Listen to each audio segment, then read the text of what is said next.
اذكر يوم السبت لتقدسه۔ سامعین گرامی قدر، احکام عشرہ یا عہد و پیمان وفا یا آئین شریعت یہ بتاتا ہے کہ پروردگار عالم ہم سے کیا چاہتے ہیں اور وہ ہمارے لیے کیا کرتے ہیں۔ وہ ہمیں آزادی بخشتے ہیں۔ ایک اور مطالبہ جو کیا گیا ہے اس کا ترجمہ کچھ یوں کیا گیا ہے کہ یاد کر کے تو سبت کا دن پاک ماننا،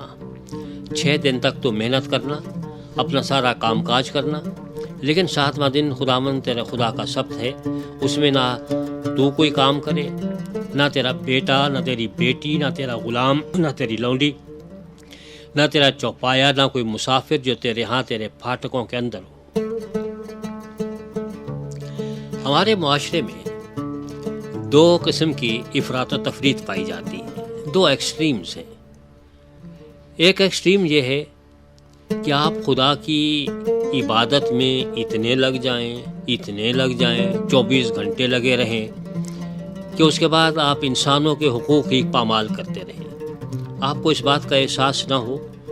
کہ آپ کے کوئی بوڑھے والد بھی ہیں جن کا آپ کو احترام کرنا ہے اور ان کی ضروریات ہیں، آپ کی بوڑھی والدہ ہیں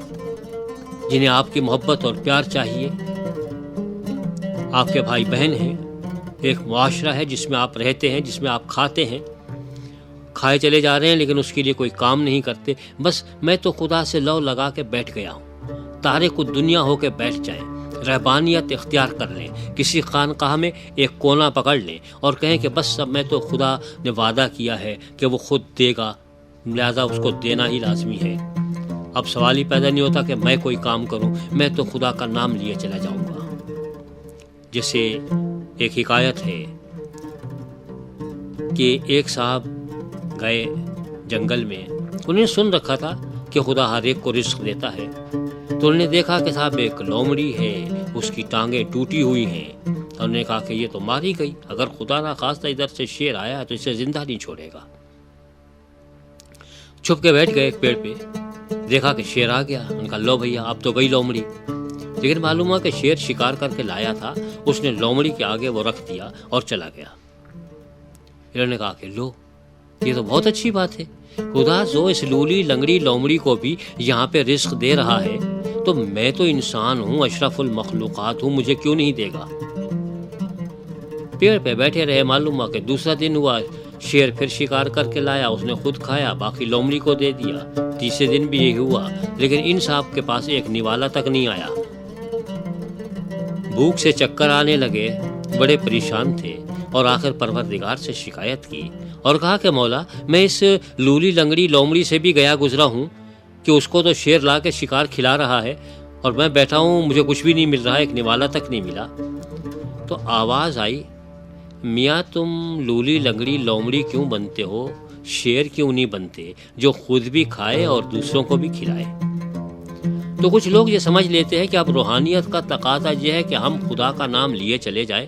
کھانا کمانا ہماری ذمہ داری نہیں ہے، یہ معاشرے کی ذمہ داری ہے، دوسرے ہمیں لا کے کھلائیں گے پلائیں گے، ہماری دعوتیں بھی کریں گے اور کہیں گے یہ اللہ کا نیک بندہ ہے، اس کی خدمت میں نظر و نیاز پیش کرو، اور ہم خدا کو یاد کیے چلے جائیں۔ اس کے مقابلے پہ دوسری ایکسٹریم یہ ہے کہ ہمیں اسی دنیا میں رہنے کے لیے پیدا کیا گیا ہے، ہم اس دنیا میں رہتے ہیں، ہمیں یہ ذمہ داریاں نبھانا ہے، لہذا ہمیں ہر وقت کام کرتے رہنا چاہیے۔ کون سا خدا اور کیسا خدا، بھول جاؤ اس کو، ہم نہ کمائے تو وہ بھی نہیں کھلاتا ہے، سیدھی سی بات ہے، تو کہاں کا خدا ہے؟ تو لہذا ہم کام کیے چلے جائیں گے، کوئی خدا ہوتا نہیں ہے۔ تو ان دونوں ایکسٹریمز کے درمیان میں ایک درمیانی راستہ چاہیے جو یہ بتائے کہ نہ تو تارک الدنیا ہونا اچھا ہے اور نہ ہی اس دنیا کا اتنا زیادہ ہو جانا کہ خدا ہی چھوٹ جائے، یعنی نہ تو دنیا چھوڑنا ہے نہ آخرت چھوڑنا ہے، اس دنیا میں بھی بھلائی چاہیے اور آخرت کی بھی بھلائی چاہیے۔ تو پروردگار نے کہا کہ دیکھو 6 دن تمہیں کام کرنا ہے اور 7ویں دن آرام، اور وہ 7واں دن میرے لیے ہے۔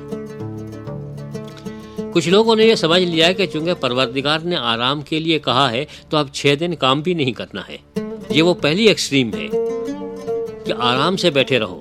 لیکن کہا نہیں، پہلے 6 دن کام کرو گے تو پھر 7ویں دن تمہارا آرام ڈیو ہے، ورنہ اس کے علاوہ نہیں۔ تو لہذا جو 6 دن کام نہیں کرتا، 7ویں دن اسے آرام کرنے کا کوئی حق حاصل نہیں ہے۔ لیکن اس کے ساتھ ساتھ یہ بھی ہے کہ جس نے 6 دن کام کیا ہے، 7ویں دن اسے آرام کرنے کا حق حاصل ہے، کیونکہ ہماری یہ مشین ایسی بنائی گئی ہے کہ اسے کچھ آرام بھی چاہیے، کچھ سکون بھی چاہیے۔ اگر یہ قانون ہم نے بنایا ہوتا تو سچی بات ہم یہ کہتے کہ تم اس دن آرام کرو، لیکن ہم نے اس لیے تلاوت کی تھی تاکہ آپ کو معلوم ہو کہ یہ حکم ایسا نہیں ہے۔ اس میں یہ نہیں کہا گیا کہ تم آرام کرو، یہ کہا گیا ہے کہ اس دن نہ تم کوئی کام کرو، نہ تمہارا بیٹا، نہ تمہاری بیٹی، نہ تمہارا غلام، نہ تمہاری لونڈی، نہ تمہارا چوپایا، نہ کوئی مسافر۔ اس آرام میں انسان بھی شامل ہے اور حیوان بھی شامل ہے، کہ صرف انسان کو آرام نہیں چاہیے، صرف اس آدمی کو آرام نہیں چاہیے جو ایک گھر کو چلا رہا ہے، بلکہ گھر کے تمام افراد کو آرام چاہیے، غلام کو بھی آرام چاہیے۔ اور اس پہ پھر سیکس کی کوئی تفریق نہیں کرنا ہے، جنس کی تفریق نہیں ہے کہ مرد ہے تو آرام کرے، عورت ہے تو آرام نہ کرے، عورت بیچاری 24 گھنٹے جتی رہے اور مرد آرام کرے، نہیں، عورت ہو یا مرد ہو، ان میں سے ہر ایک کو آرام کی ضرورت ہے۔ پھر اس کے بعد کہا کہ وہ جو جانور ہے اسے بھی آرام کی ضرورت ہے، وہ بھی تھک جاتا ہے، اس کا بھی خیال رکھنا ہے۔ آپ یہ بتائیے کہ جو دین جانوروں کے حقوق کا تحفظ کرتا ہو، کیا وہ انسانوں کے حقوق پامال کرے گا؟ یہاں پہ اس گدھے کا ذکر کیا جا رہا ہے کہ اس گدھے کو بھی، وہ چوپایا جو ہے آپ نے گھر میں رکھا ہوا ہے، اسے بھی آرام دینا ہے، 7ویں دن اسے بھی نہیں جوتنا ہے، بیل ہے تو اسے نہیں جوتنا ہے، گدھا ہے تو اس کے اوپر کپڑے لاد کر نہیں لے جانا ہے یا اس پہ سواری نہیں کرنا ہے، اسے بھی آرام چاہیے۔ اور اگر کوئی مسافر ہے جو آپ کے ہاں مقیم ہے، وقتی طور پر اس پہ قوانین کا اطلاق ہوتا ہے، اور کسی قانون کا اطلاق ہو یا نہ ہو، لیکن اس آرام کے قانون پر اطلاق ہوگا، 7ویں دن اسے بھی آرام پہنچاؤ۔ یہ کام اور آرام کے درمیان ایک توازن چاہیے۔ کچھ لوگوں کا اصول یہ ہوتا ہے کام کام اور صرف کام، نتیجہ یہ ہے کہ اس دنیا جہان سے بہت جلدی فارغ ہو کے چلے جاتے ہیں۔ کچھ لوگوں کا یہ ہوتا ہے آرام آرام اور صرف آرام، موٹی موٹی توندیں نکل آتی ہیں، آرام کی کھاتے رہتے ہیں اور کچھ بھی نہیں کرتے۔ تو بیلنس چاہیے کام میں اور آرام میں، خدا کی عبادت میں اور اپنے فرائض میں، کہ خدا کی عبادت اتنی نہیں کیجیے کہ آپ اپنے فرائض سے غافل ہو جائیں، اور فرائض کی طرف اتنی توجہ مت دیجیے کہ اپنے پروردگار ہی کو بھول جائیں۔ خالق کو بھی یاد رکھنا ہے اور مخلوق کے بھی حقوق ادا کرنا ہے۔ اگر ان دونوں کے درمیان توازن نہیں ہوتا، افراط و تفریط کا آپ شکار ہو جاتے ہیں، تو ظاہر ہے کہ آپ نے اس قانون کا احترام نہیں کیا۔ آگے توجیہ بیان کی گئی ہے، 2 توجیہات بیان کی گئی ہیں۔ ایک توجیہ یہ ہے کہ پروردگار عالم نے یہ کائنات 6 دن میں بنائی اور اردو ترجمے کے مطابق 7ویں دن آرام کیا، یا عبرانی متن کے مطابق اس کے بعد جب کام مکمل کر لیا، پسندیدگی کا اظہار فرمایا اور کہا کہ اب مزید کوئی کام کرنے کی ضرورت نہیں ہے، جو مجھے کرنا تھا وہ میں نے کر دیا، اب میں سکون سے ہوں۔ آپ نے دیکھا ہوگا کہ مصور تصویر بنا رہا ہے، رات دن اس پہ لگا ہوا ہے، جب وہ تصویر مکمل ہو جاتی ہے تو یہ نہیں ہوتا کہ وہ اس کے بعد حرام خوری کرتا ہے، لیکن وہ کہتا ہے کہ یہ تصویر مکمل ہو گئی، اب اس کی کوئی ضرورت نہیں، اب میں آرام کر سکتا ہوں۔ اس کا مطلب یہ نہیں ہوتا کہ وہ واقعی سو جائے گا، بلکہ اس کا کام مکمل ہو گیا۔ تو پروردگار عالم نے یہ کام کیا، اور اس کے بعد جب کام مکمل ہو گیا تو اس کا اظہار کیا کہ میں اس کام سے خوش ہوں۔ تو آپ 6 دن میں اتنا کام کر لیں کہ 7ویں دن آپ آرام کر سکیں۔ دوسری جگہ اس کی توجیہ یہ بیان کی گئی ہے کہ تو یاد رکھنا کہ تو ملک مصر میں غلام تھا، اور وہاں سے خداوند تیرا خدا اپنے زور آور ہاتھ اور بلند بازو سے تجھ کو نکال لایا، اس لیے خداوند تیرے خدا نے تجھ کو سبت کے دن کے ماننے کا حکم دیا۔ کہ وہاں غلامی تھی، غلامی میں آرام نہیں ہوتا، غلام اور آرام یہ دونوں اکٹھے ہو نہیں سکتے،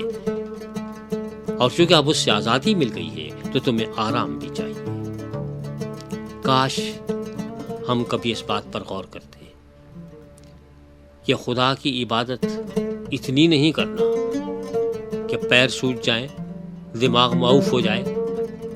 حلق میں کانٹے پڑ جائیں اور لگے ہوئے ہیں، اور خدا کو بھولنا بھی نہیں۔ بس یہ دو کام ہیں، دنیا کے بھی کام کرنا ہے اور خدا کو بھی یاد رکھنا ہے۔ لیکن آپ نے یہ دیکھا کہ ایک بڑی عجیب و غریب بات یہ ہے کہ خدا کو یہ حق پہنچتا تھا کہ یہ کہتا تھا کہ 6 دن مجھے یاد رکھو اور 7ویں دن اپنا کام کر لیا کرو، لیکن کہا کہ نہیں، 6 دن دنیا کے کام کرو اور 7ویں دن مجھے یاد کرو، کہ حقوق العباد کی زیادہ اہمیت ہے، اس کے لیے زیادہ وقت چاہیے، تمام کے خیال رکھنا ہے، بیٹی کا بھی، بیٹے کا بھی، غلام کا بھی، نوکر کا بھی، جانور کا بھی، ہر ایک کا، تو سب کی